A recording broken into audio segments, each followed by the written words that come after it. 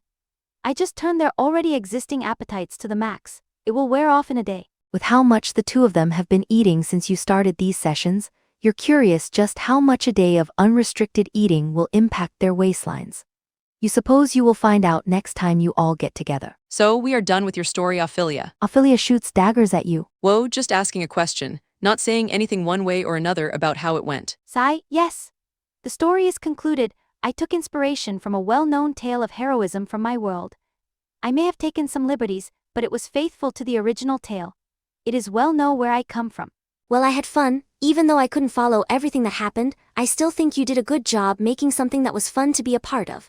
And I think that's all anyone can really ask for when it comes to any roleplay. You did really good for your first time, Ophelia. Stephanie says, putting her face next to Ophelia and giving her a hug, nuzzling her with her cheek. With her ego sated, Ophelia turns up her head and lets out a pompous laugh. Oh ho ho, of course. I had no doubt that you would understand my intentions, Stephanie.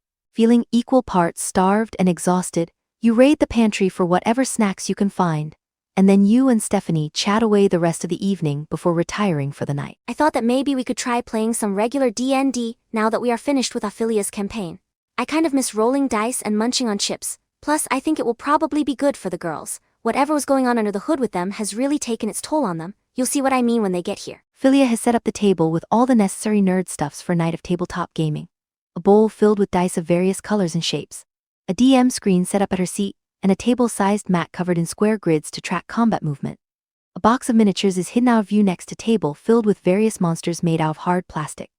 The fridge is stocked with beers, and there are multiple bowls of salty snacks enshrining the game board. A nerd's paradise. As you graze on some of the snacks, there is a knock at the door, and Stephanie quickly shuffles over and opens it, revealing a much heavier-looking Gina. Floor creaks underfoot as Gina lumbers into the room. Her profile tells of a woman who is a slave to her own gluttony. Her ass creates a noticeable shelf behind her, and her jeans swish back and forth as her legs rub together. Her chest hangs down past her navel, and she is clearly not wearing a bra, her thighs bumping into the underside of her tits, causing them to bounce wildly. Just the act of walking seems to be a struggle for her, as her normally calm composure is betrayed by flushed cheeks and the sheen of light sweat over her face. I'm excited to start a new adventure together. Have you played a campaign with Stephanie at the helm before Aubrey? She asks you, adjusting her top, causing her breasts to jiggle enticingly. No, but I can only assume that it will be something a bit more light-hearted. You better be prepared for the fudge swamp. She says mockingly. In usual fashion, Angie is the last to show, but soon you hear a second knock at the door. And much like Gina, it seems that she has been indulging. Angie has to enter the room sideways. Her ass, while not huge as it got within the ethereal plane that Ophelia created, was doing its damnedest to catch up. She knows that you are look and she struts into the room before striking a pose, popping a hip out to the side and looking over her shoulder.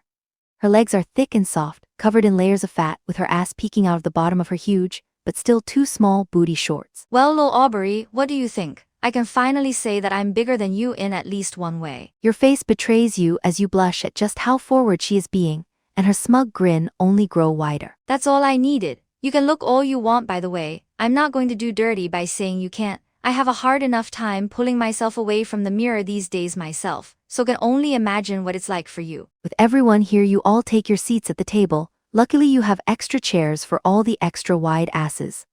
And with the sound of potato chips being crunched, Stephanie begins to weave her tale. You all have been summoned to the meeting quarters of the local baron, his trusted advisors.